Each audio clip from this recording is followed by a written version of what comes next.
Meus irmãos, boa noite. Que a graça e a paz do nosso Senhor esteja conosco essa noite. Vamos dar sequência às exposições no livro de Salmo. Então, nós estamos hoje no Salmo 10.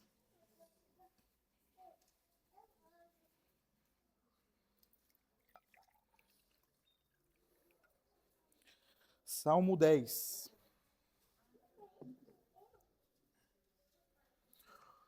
O título do sermão é A Injustiça do Ímpio e a Justiça de Deus. E a palavrinha para as crianças é juízo, para que eles possam entender sobre o juízo de Deus.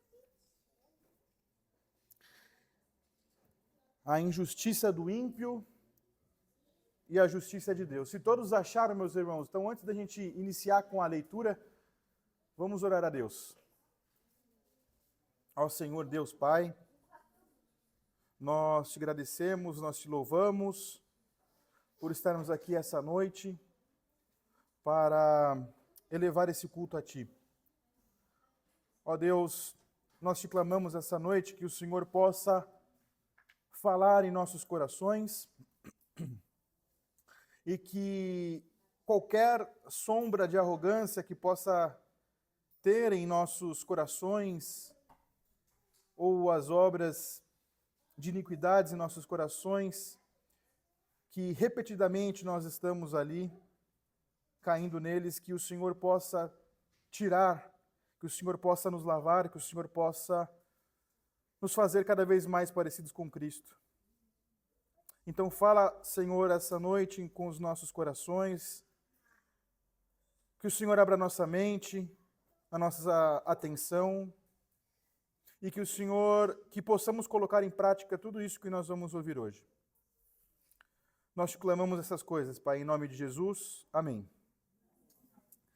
Meus irmãos, se todos acharam, vamos ler. É um salmo um tanto grande, né? Vamos dizer assim. São 18 versículos. Então vamos partir do primeiro. Por que, Senhor, te conservas longe e te escondes nas horas de tribulação? Com arrogância, os ímpios perseguem o pobre, sejam presas das tramas que urdiram. Pois o perverso se gloria da cobiça de sua alma, o avarento maldiz o Senhor e blasfema contra ele. O perverso na sua soberba não investiga, que não há Deus, são todas as suas cogitações. São prósperos os seus caminhos em todo o tempo. Muito acima e longe dele estão os teus juízos. Quanto aos seus adversários, ele a todos ridiculiza. Pois diz, lá no seu íntimo, jamais serei abalado, de geração em geração. Nenhum mal me sobrevirá. A boca ele a tem cheia de maldição, enganos e opressão. Debaixo da língua, insulto e iniquidade. Põe-se de tocaia nas vilas, trucida os inocentes nos lugares ocultos, seus olhos espreitam o desamparado.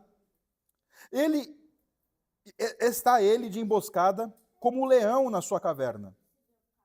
Está de emboscada para enlaçar o pobre. Apanha-o, e na sua rede o enleia. Abaixa-se, rasteja, em seu poder lhe caem os necessitados. Diz ele no seu íntimo, Deus se esqueceu, virou o rosto e não verá isso nunca. Levanta-te, Senhor, ó Deus, ergue a mão.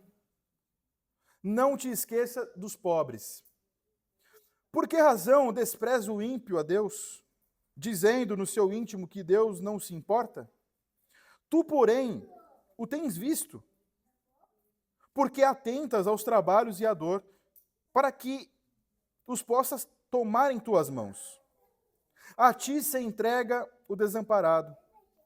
Tu tens sido defensor do órfão.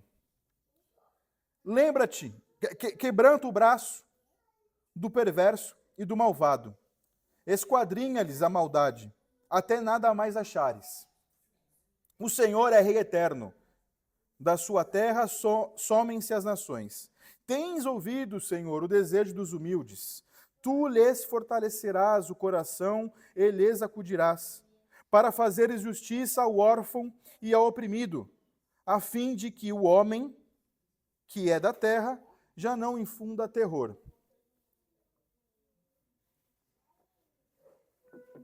Então, meus irmãos, quem aqui gosta de dormir no escuro total? No breu? É bom, não é?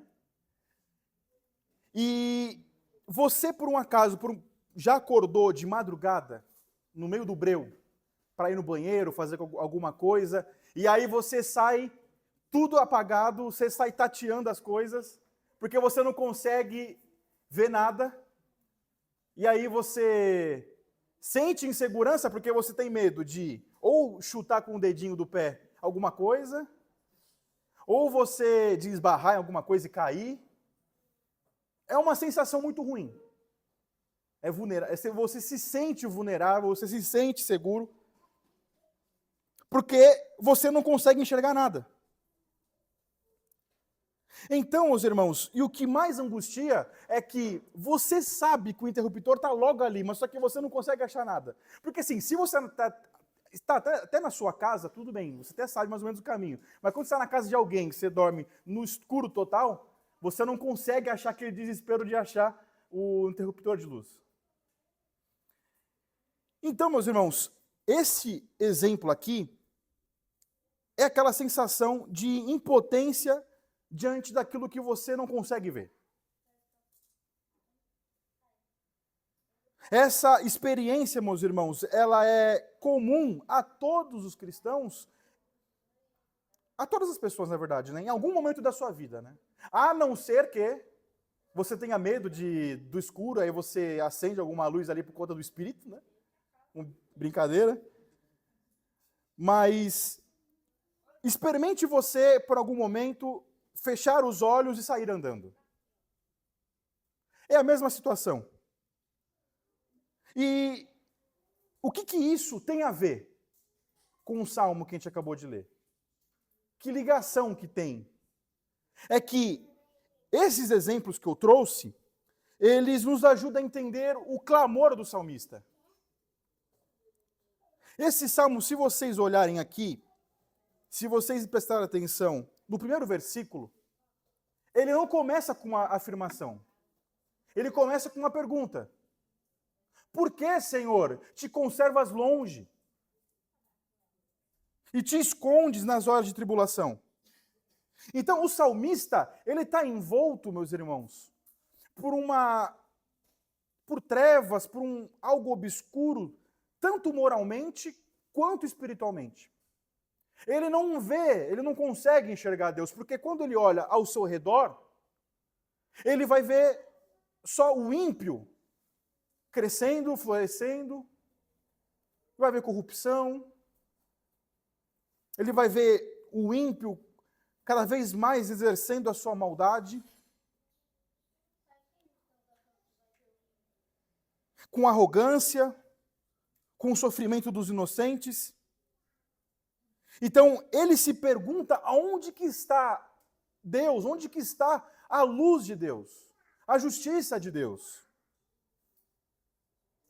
Porque ele está vendo que os ímpios estão prosperando sem que Deus não intervenha. Então não é apenas, meus irmãos, uma crise externa que ele está presenciando, mas é uma crise também de alma, onde a fé, ela colide a nossa fé, ela colide com essa realidade na qual nós vivemos de um mundo caído, em pecado. Então o Salmo, meus irmãos, esse Salmo aqui 10, ele é para todos nós. Ele é para aquele aflito que não consegue entender por que Deus ele permite injustiça. Ele é para aquele que crê, mas não consegue, mas se sente como se estivesse tateando no escuro. É para nos lembrar, meus irmãos, que mesmo quando nós não enxergamos Deus, Ele está muito presente, muito próximo, sobretudo em momentos mais difíceis, em momentos mais perplexos de nossas vidas. onde no tempo certo, meus irmãos, a sua justiça ela vai brilhar, assim como eu falei de manhã, no sol, assim como é o sol do meio-dia. Então, a nossa afirmação teológica é que, apesar da aparente impiedade dos ímpios, Deus ele vê e ele age com justiça em favor dos seus. Então, apesar da aparente impunidade dos ímpios, Deus vê e age com justiça em favor dos seus. E isso aqui nós vamos ver em dois momentos do texto.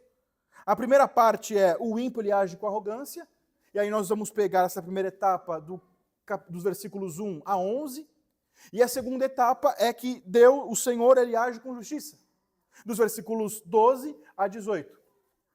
Então, meus irmãos, vamos examinar juntos esse primeiro ponto. Por que, Senhor, te conservas longe e te escondes nas horas de tribulação? Com arrogância os ímpios perseguem o pobre, sejam presas das tramas que urdiram. Pois o perverso se gloria da cobiça de sua alma, o avarento maldiz o Senhor e blasfema contra ele. O perverso na sua soberba não investiga, que não há Deus, são todas as suas cogitações. São prósperos os seus caminhos em todo o tempo. Muito acima e longe dele estão os teus juízos. Quanto aos seus adversários, ele a todos ridiculiza. Pois, diz lá no seu íntimo, jamais serei abalado, de geração em geração, mal nenhum me sobrevirá. A boca ele tem cheia de maldição, enganos, opressão, debaixo da língua insulto e iniquidade, pois põe-se de tocaia nas vilas, trucida os inocentes nos lugares ocultos, os seus olhos espreitam o desamparado. Está ele de emboscada, como um leão na sua caverna. Está de emboscada para enlaçar o pobre, apanha-o na sua rede e o enleia. Abaixa-se, rasteja, em seu poder lhe caem os necessitados. Diz ele no seu íntimo, Deus se esqueceu, virou o rosto e não verá isto nunca. Então, meus irmãos, notem que o Salmo ele começa com uma pergunta, e é uma pergunta sincera. Por que, Senhor, te conservas longe e te escondes nas horas de tribulação? Então, esse versículo aqui ele já traz o cenário que o salmista ele se encontra. Nesse cenário espiritual, que envolve toda essa primeira metade aqui do Salmo, onde o ímpio ele parece prosperar, enquanto o justo ele sofre, Deus parece estar ausente, entre aspas aqui, né? Então, o salmista, ele não está expressando a incredulidade dele, mas só que ele está perplexo com as coisas que ele presencia, que ele olha, que ele vê. Diante dessa tensão sobre a soberania de Deus e essa prosperidade do mal. Aí, no versículo 2, ele descreve o ímpio. Com arrogância, os ímpios perseguem o pobre. Sejam presas das tramas que urdiram. Então, a arrogância é a raiz do comportamento do ímpio, meus irmãos. Ele age sem temor, ele age como se ele ocupasse o lugar de Deus. Ele age de maneira arrogante, se manifesta com violência contra o pobre, contra o fraco, aqueles que não têm como se defender. E aí o ímpio ele abusa disso. E o salmista ele deseja que o ímpio ele caia na sua própria armadilha, que é a mesma linguagem do Salmo 7 que nós vimos. Lá os versículos 15 e 16. E aí, no versículo 3, ele mostra o coração do ímpio. Porque vai dizer assim, pois o perverso se gloria da cobiça de sua alma.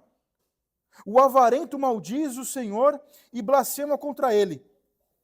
O ímpio, ele não só deseja o mal, mas como ele também se gloria dos seus próprios desejos, da sua carnalidade. Admira a sua ganância, a sua soberba. Exalta o avarento, despreza a Deus. O seu padrão está totalmente invertido. O que para ele é bom, na verdade é mal. E o que na verdade é mal, para ele é bom. Ele não teme o Senhor, que é o princípio, né, de todas as coisas da sabedoria. Mas só que ele despreza o Senhor com a sua conduta, com a sua boca. E aí no versículo 4, a arrogância ela alcança esse ápice. Ele vai falar: o perverso, na sua soberba, não investiga. Que não há Deus, são todas as suas cogitações. Então aqui nós temos o ateísmo prático do ímpio. Mesmo que ele professe, talvez, algum tipo de religião, algo nesse sentido, na prática ele vive como se Deus não existisse.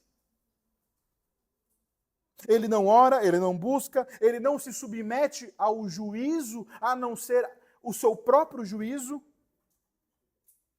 Ele é o seu próprio Deus. Então o texto está mostrando essa altivez do ímpio. O seu orgulho, a sua autossuficiência. E aí impede ele de ir em direção ao Senhor. Então no versículo 5, existe essa contestação dolorosa. Porque de fato, se a gente olhar, a gente vê isso até hoje também acontecendo. São prósperos os seus caminhos em todo o tempo. Muito acima e longe dele estão os teus juízos. Quanto aos seus adversários, ele todos ridiculiza. Então isso revela o escândalo da prosperidade dos maus, dos ímpios, dos perversos.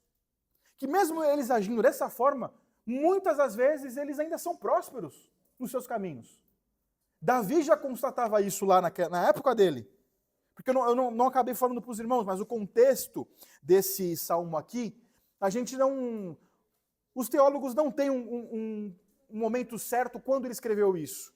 Se os irmãos olharem, depois comparar o Salmo 9 com o Salmo 10, é uma continuação. Então, muitos escritos antigos juntavam esses dois salmos. Tanto é que se os irmãos procurarem alguma versão na internet, ou se tiver a Bíblia da Septuaginta, vão ver que lá o Salmo 9 e o Salmo 10 estão juntos. Então esse salmo também é escrito por Davi, por mais que não está mostrando aqui, debaixo ali do Salmo 10, que tem ele de rodapé. Então, mesmo vivendo, meus irmãos, em arrogância, eles prosperam. Os seus caminhos são bem-sucedidos aos olhos dos homens. Eles estão longe do juízo de Deus. Quando eu estou falando isso daqui, é no sentido, não que Deus não vai julgá-los. Não é isso. Vai acontecer. Mas no sentido que eles não percebem esse julgamento eminente que pode acontecer. E aí, meus irmãos, eles se acham inatingíveis, eles se acham inalcançáveis, eles desprezam qualquer oposição, confiam na sua estabilidade, no seu emprego, na sua saúde.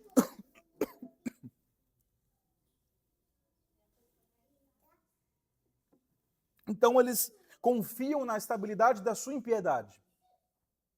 E aí no versículo 6, ele revela, Davi, a falsa segurança do ímpio.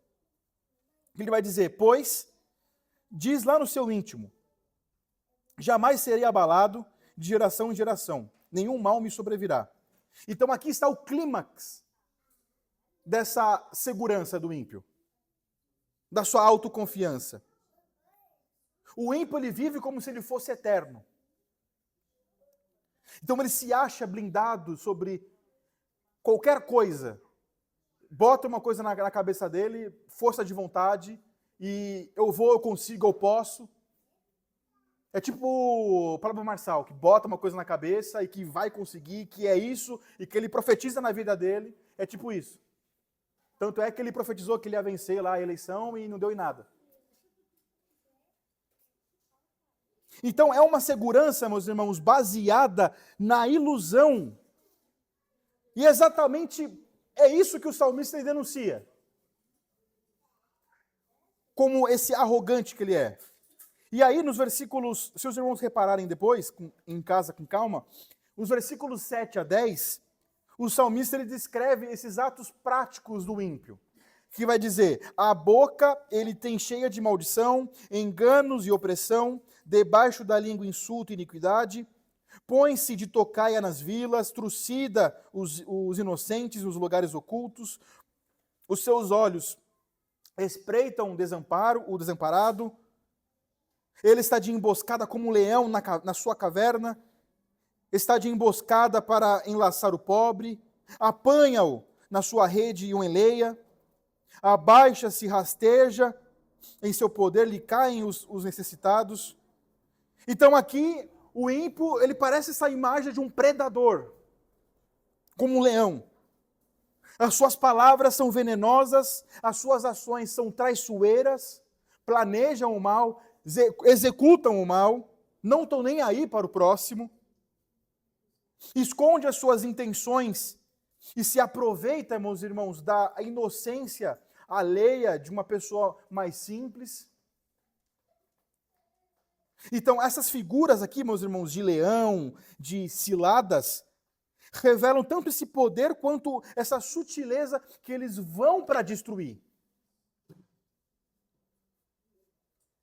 Então eles usam mentira, é fraude, é violência, é manipulação para poder oprimir. Então o ímpio aqui está colocando como um caçador, como um predador, e os pobres como as suas presas. E aí no versículo 11 ele encerra essa primeira sessão aqui, como acusação direta da teologia do ímpio. Que ele vai dizer: diz ele no seu íntimo, Deus se esqueceu, virou o rosto e não verá isto nunca. Então olha a arrogância espiritual. O ímpio ele acredita que Deus não vê, ou se vê, né, não se importa. Então ele interpreta o silêncio de Deus como essa ausência, a paciência de Deus como essa indiferença. Mas essa é a raiz da sua destruição, meus irmãos, porque ele confunde a longanimidade de Deus. Ele não tem uma visão correta de quem Deus é. Então o ímpio ele age como se não houvesse um juiz na terra. Mas só que o Salmo, ele nos prepara para ver que Deus, ele vê, sim, que ele age, que ele se levanta. Então, essa primeira parte aqui, meus irmãos, do Salmo, ele está mostrando essa depravação total que o André falou no começo do culto. Não contida pelo temor do Senhor. É um alerta, meus irmãos, à igreja de que nem sempre a justiça de Deus ela se manifesta de maneira imediata, mas não significa que ela falhará. O salmista, meus irmãos, Davi aqui, ele denuncia essa realidade e ele não ignora o sofrimento do que ele está vendo. Mas só que também ele não se rende a esse desespero, as circunstâncias, as coisas que estão acontecendo com ele, no que ele vê ao redor. Mas só que prepara o terreno, meus irmãos, para a gente poder entender que entra nessa segunda parte do Salmo, quando Deus ele age com justiça. A gente vai fazer a exposição, mas só que antes de fazer a exposição do segundo ponto, como que a gente traz isso para o nosso dia a dia? Nós precisamos reconhecer, meus irmãos, que esses primeiros versículos aqui, do 1 ao 11, do Salmo 10, ele não só retrata de um ímpio lá de fora, externo a nós. Trata-se, na verdade, meus irmãos, de um coração quando ele está desprovido da graça de Deus. E isso inclui a nossa carne. Aquilo que ainda habita em nós e que luta contra o Espírito. Então nós não podemos apenas apontar o dedo para fora sem que nós primeiro nos colocamos em exposição à palavra de Deus. O que a gente viu aqui? Que o salmista ele vai falar que o ímpio é como alguém que confia em si mesmo, que despreza o Senhor, que vive como se Deus não existisse Mas só que quantas vezes, meus irmãos, nós conhecendo a verdade, nós também agimos como se não precisássemos de Deus. Como, por exemplo, quantas decisões nós tomamos sem orar antes? Pedindo por iluminação, pedindo por um caminho. Quando nós tratamos os outros com frieza, com indiferença, quando confiamos mais no dinheiro, quando confiamos mais no status, quando confiamos mais na influência que talvez nós possamos exercer em alguma situação, mas não confiamos na providência de Deus. O que o Salmo também vai dizer, meus irmãos? Que o ímpio, ele se gloria dos seus desejos da sua alma. Isso confronta, meus irmãos, uma geração no qual nós vivemos, que o desejo pessoal é como se fosse uma autoridade suprema. Onde a gente ouve frases como: siga o seu coração, se você se sente bem, é a sua felicidade que importa, tá tudo ok. Por exemplo, eu estava vendo duas pessoas conversando, um homem e uma mulher, e aí a mulher estava entrevistando ele, lá o cara, e aí ela falou: você estava no carnaval, sei lá, em alguma festa, alguma coisa assim do tipo. Aí ela perguntou: você já beijou homem? E aí ele falou: eu não gosto, mas estava lá, né, o que tem? Uma boca é uma boca, e que não sei o quê. E ela falou: é verdade, o que importa é a felicidade, né? Aí ele falou: não, é só uma boca, não vai acontecer nada. Aí aconteceu beijou homem lá. Então, o que importa é a minha felicidade. Essa é a geração de que a gente ouve essas frases. Mas só que a Bíblia vai dizer que o coração é enganoso. Quantas vezes, meus irmãos, nós cobiçamos o que Deus não nos deu? Quantas vezes nós invejamos o sucesso do outro, da alegria do outro, da prosperidade do outro, do nosso irmão? Quantas vezes, meus irmãos, nós alimentamos desejos ocultos e nós sabemos que aquilo ali é um desejo pecaminoso? O ímpio, meus irmãos, ele persegue o pobre, que nós vimos, ele arma ciladas, ele oprime. Talvez você pensa: tá bom, Vitor, eu não faço isso. Talvez, provavelmente, nós não o façamos, de fato, com as mãos, de maneira ativa. Mas só que nós precisamos perguntar: eu tenho ignorado o sofrimento do outro porque eu estou muito mais preocupado comigo mesmo? Eu tenho tratado com dureza quem erra comigo ao invés de ter compaixão? Eu tenho julgado com dureza os fracos na fé? Então, às vezes, meus irmãos, a gente não faz o mal mesmo com as próprias mãos, mas só que nós já julgamos o nosso coração. Já até falamos, externalizamos com palavras. O salmista vai dizer que o ímpio, ele olha para o seu coração e ele fala que não será abalado, que é o versículo 6 que nós vimos. Esse, meus irmãos, é o engano mais sutil e perigoso. Porque o ímpio, ele acha que Deus se esqueceu, que tudo continuará como está. Mas só que, será que nós, meus irmãos, que conhecemos a verdade, também vivemos como se não houvesse um juiz? Quando ninguém vê, quando estamos no nosso trabalho, em casa, com nossas esposas, com os nossos maridos. Quando nós pecamos repetidamente, meus irmãos, e já não tem mais nenhum sinal de dor ou vergonha no nosso coração. Quando nós perdemos o temor no Senhor. Quando nós olhamos para a demora de Deus e nós pensamos que é um sinônimo de fraqueza. Se nós, meus irmãos, formos honestos e nós olharmos para esse Salmo 10, a gente vai ver que não fala somente do ímpio lá fora. Se a gente examinar o nosso coração de fato, revela essa condição do nosso próprio coração sem a graça de Deus. Nós somos arrogantes, temos autoconfiança, somos indiferentes, cegos para o sofrimento, nós somos lentos para confiar no Senhor. Então nós devemos sempre meditar no Evangelho, sempre meditar no que Cristo fez.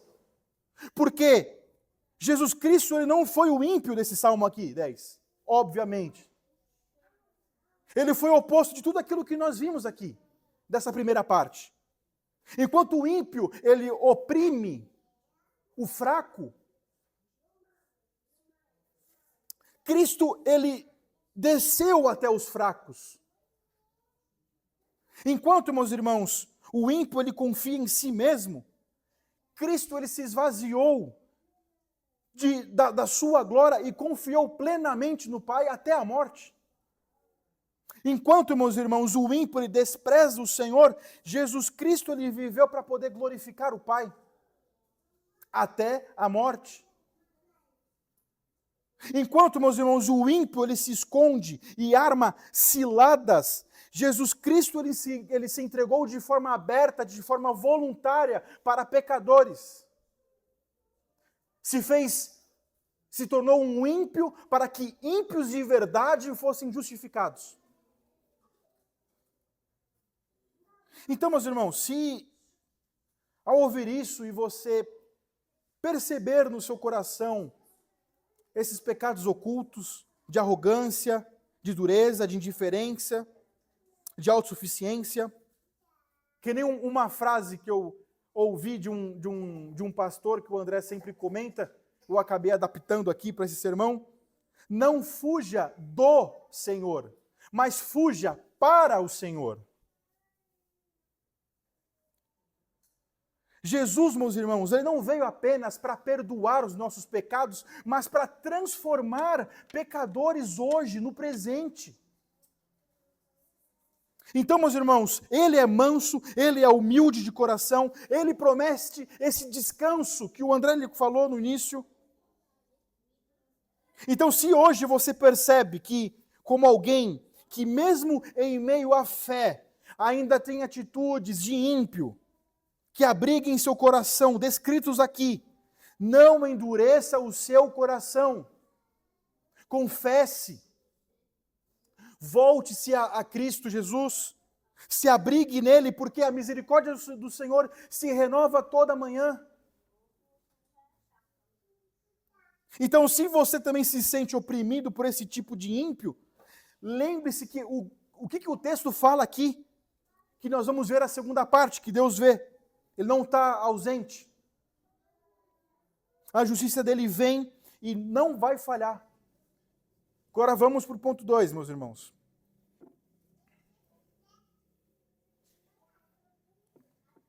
Deixa eu só beber um pouco de água, senão eu aprendi da última vez. Para não ficar, porque fiquei dias sem voz, e eu trabalho com voz. Versículo 12. Levanta-te, Senhor, ó Deus, ergue a mão, não te esqueças dos pobres. Por que razão despreza o ímpio a Deus, dizendo no seu íntimo que Deus não se importa? Tu, porém, o tens visto, porque atenta aos trabalhos e à dor, para que possas tomar em tuas mãos. A ti entrega o desamparado, tu tens sido o defensor do órfão. Quebranta o braço do perverso e do malvado, esquadrinha-lhes a maldade, até nada mais achares. O Senhor é o Rei eterno, da sua terra somem-se as nações.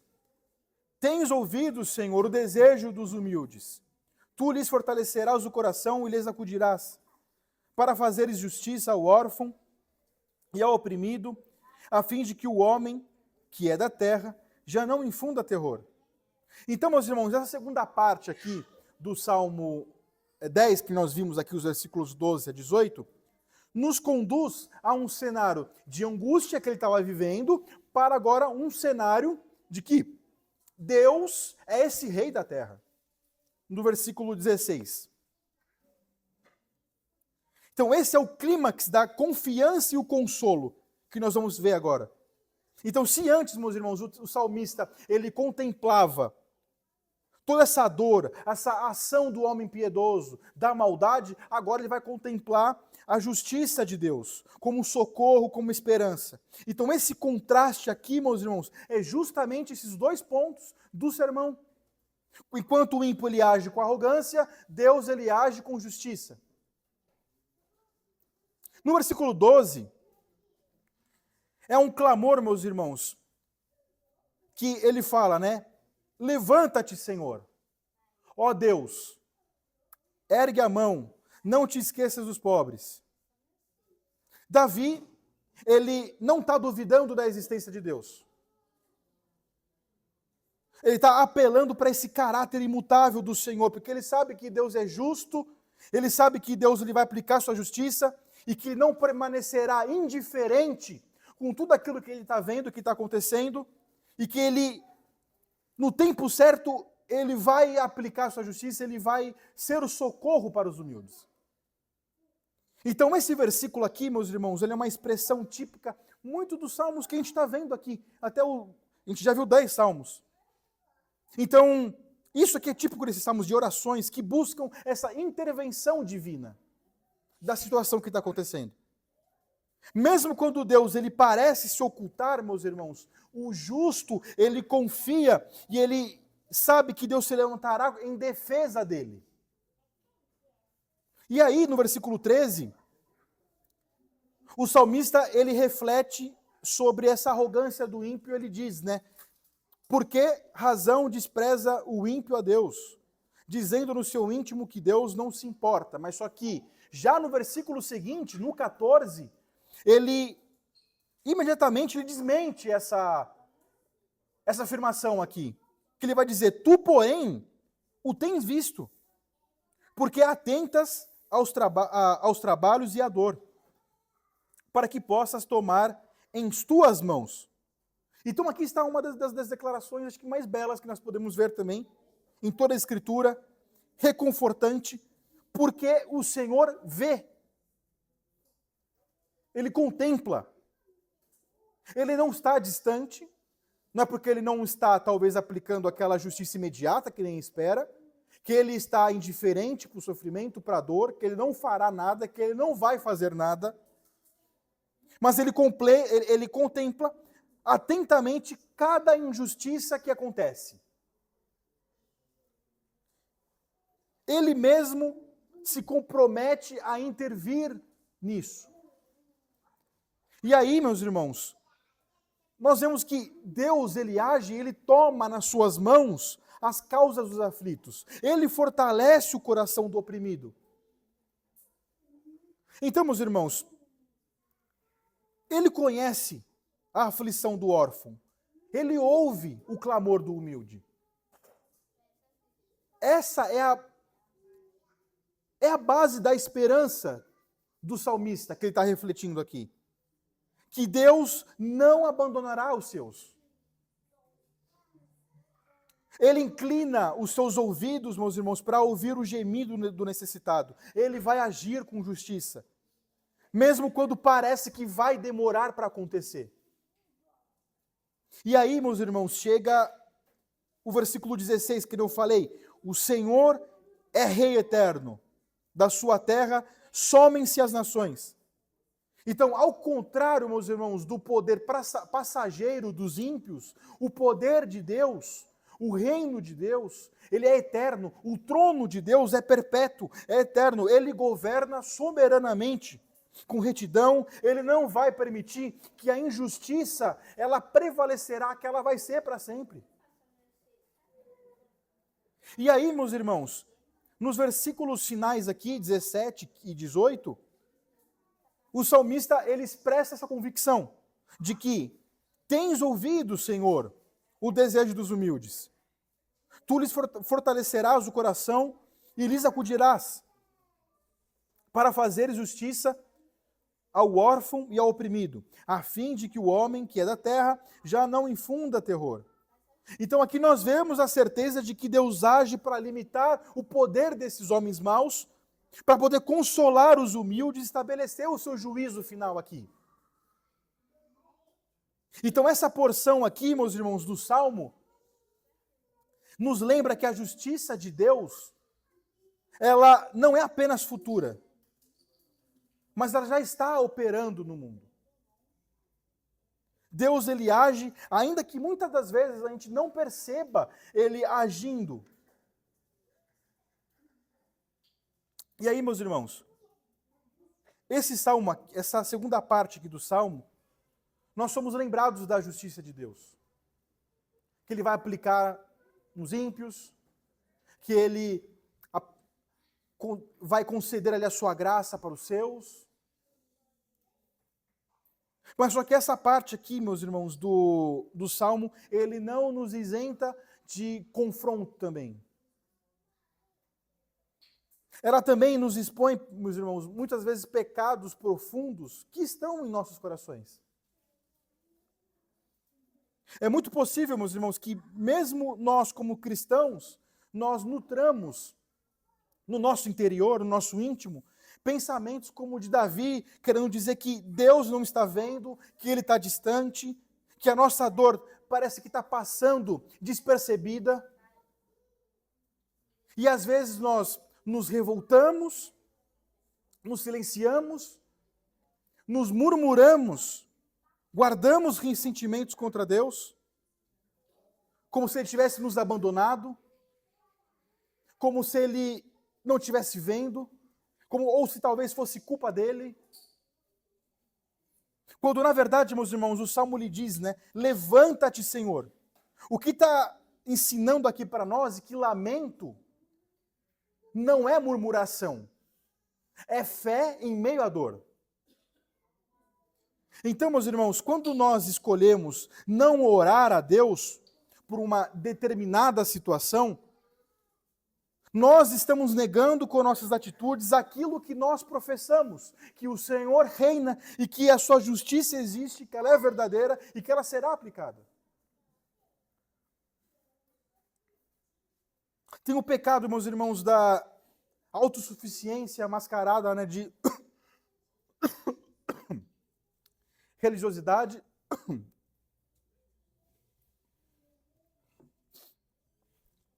Então, batendo na mesma tecla, meus irmãos. Muitos de nós, em conversações, afirmamos que confiamos em Deus.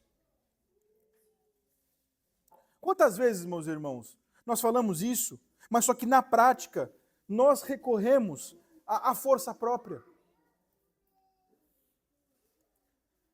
aos recursos. Quando nós somos confrontados com sofrimento, com injustiça, é comum nós reagirmos com ira, com vingança, talvez com indiferença, ao invés de ir a Deus em oração. O salmista, meus irmãos, ele clama porque ele crê. E muitas das vezes nós não oramos porque nós duvidamos de que Deus ele pode fazer alguma coisa em nosso favor. Isso revela, meus irmãos, que mesmo no nosso cristianismo pode haver orgulho, pode haver autossuficiência, uma dureza de coração, uma incredulidade. Outro pecado, meus irmãos, que o texto ele confronta é essa insensibilidade com os demais, sobretudo os nossos irmãos. Aqui está falando que Deus ele mostra claramente que Ele é o defensor dos órfãos, que Ele se inclina para ouvir. Quantas vezes nós podemos ver Davi falando, inclina, Senhor, os teus ouvidos para a minha oração. Mas será que nós também refletimos esse coração?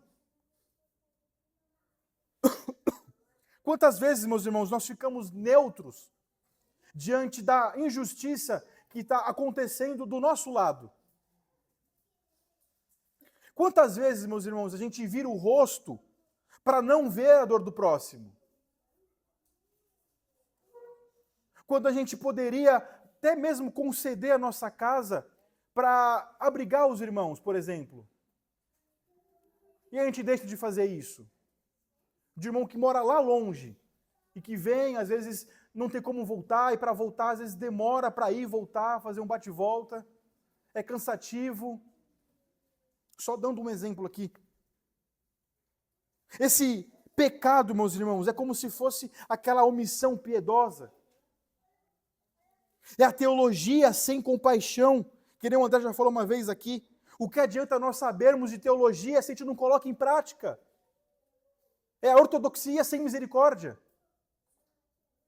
É a teologia sem misericórdia. Deus, ele se inclina para ouvir o clamor dos humildes, e nós? Então, meus irmãos, esse salmo ele nos confronta. Da mesma forma que ele nos confronta, ele também nos consola. Porque aquele, meus irmãos, que clama, ele é ouvido. Deus que pareceu de uma forma ali distante, é na verdade o Deus que está bem próximo. O Senhor, meus irmãos, que parecia esconder o seu rosto, agora é Ele que anima, e nós vimos aqui nessa segunda parte, o coração do humilde, que fortalece, que defende os seus com poder, que Ele age com justiça, não só contra os ímpios, mas também em favor daqueles que pertencem a Ele, em Cristo Jesus, e isso, meus irmãos, Ele se torna infinitamente completo em Cristo. Porque Cristo é o Rei eterno, anunciado no versículo 16 que nós vimos aqui. Ele é o juiz que se levantou para fazer justiça, não só, meus irmãos, contra os perversos, mas também em favor de culpados arrependidos. Em Cristo, meus irmãos, Deus ele mostrou que jamais ele se esqueceu dos necessitados. Porque ele mesmo se tornou aflito, ele foi abandonado, carregando as nossas dores, a fim de que nunca mais fôssemos como ovelhas desgarradas. Agora ele nos chamou para si. Então, meus irmãos, se ao ouvirmos, meus irmãos, até aqui esse ponto, esse salmo, e reconhecermos esses pecados em nosso coração, que possamos meditar no Cristo ressurreto. Porque é Ele que nos recebe, é Ele que nos restaura, é Ele que nos fortalece o nosso coração, é Ele que nos transforma, é Ele que nos perdoa, é Ele que levanta os caídos, é Ele que dá esperança, meus irmãos, a nós. É Ele que é o Deus que age com justiça e é o mesmo Deus que age com compaixão.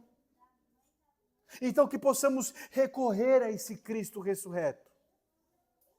E aí, meus irmãos, já para finalizar, indo aqui para as considerações finais, lembra logo da introdução, né, do quarto escuro? Né, daquela sensação de insegurança, de incerteza. Muitos, meus irmãos, vivem diariamente isso. Estão emocionalmente cansados, estão espiritualmente cegos, estão cercados por trevas. Mas só que esse Salmo 10, ele nos mostra que esse tipo de escuridão, ela não é incomum na vida do cristão, do crente. Às vezes, de fato, Deus até pode parecer que está distante. De fato, parece que às vezes o mal está prosperando, que os arrogantes estão zombando de Deus e está tudo bem com eles. Mas só que assim, meus irmãos, como não há uma noite eterna, também não há um sofrimento que dure para sempre para os filhos de Deus. O Salmo, meus irmãos, termina com confiança, porque olha o que vai falar no versículo 17. Tens ouvido, Senhor, o desejo dos humildes, tu lhes fortalecerás o coração e lhes acudirás. O clamor do justo é ouvido. Então, meus irmãos, essa esperança, ela não se baseia simplesmente em um otimismo, ou simplesmente em uma melhora positiva moral. Mas ela está baseada em um fato histórico, eterno, que é na ressurreição de Cristo Jesus. Na cruz, meus irmãos, o Filho de Deus, ele entrou nesse quarto mais escuro da história, e ele foi desprezado, ele foi humilhado, Ele foi injustiçado, ele foi morto, os seus inimigos estavam zombando, achando que estavam vencendo, que não ia acontecer nada, mas só que, e Deus para eles parecia ali em silêncio, né, diante daquela situação, mas só que ao terceiro dia, Cristo, ele ressuscita com glória. E com ele, meus irmãos, rompe todas essas trevas com a luz de Cristo. A ressurreição, meus irmãos, é a resposta de Deus para esse Salmo 10. É o sim de Deus para o sofrimento dos humildes. É esse ato glorioso, vitorioso do céu, dizendo que a injustiça, ela não vai prevalecer. É a prova, meus irmãos, que Deus ele não abandonou os seus, porque Ele mesmo se colocou em nosso lugar, morreu em nosso lugar e ressuscitou para nos dar a vida eterna.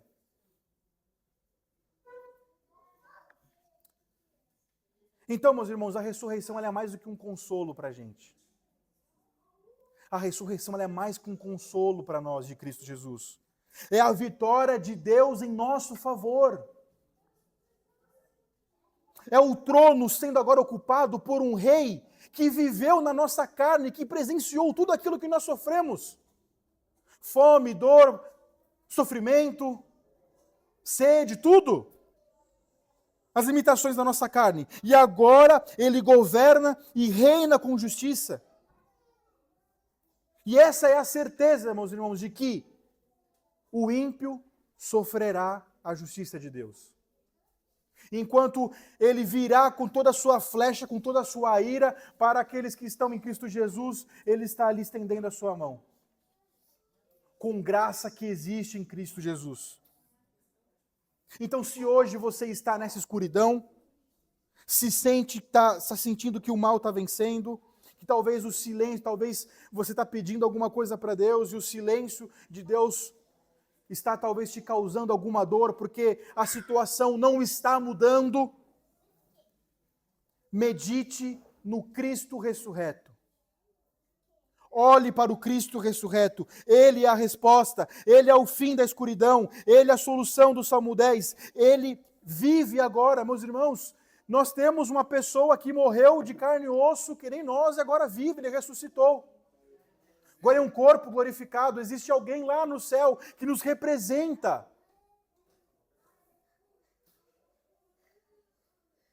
E pode ter certeza, Deus ele está bem presente. Deus ele ouve, Deus ele age. E um dia breve, meus irmãos, ele voltará. Ele voltará em glória para julgar os ímpios e dar descanso eterno aos seus. Então, meus irmãos, venham. O André vai administrar a ceia do Senhor, então venham à mesa do Senhor com reverência, com temor, meditando tudo nisso que a gente viu nesse salmo. Que o Senhor nos abençoe essa noite.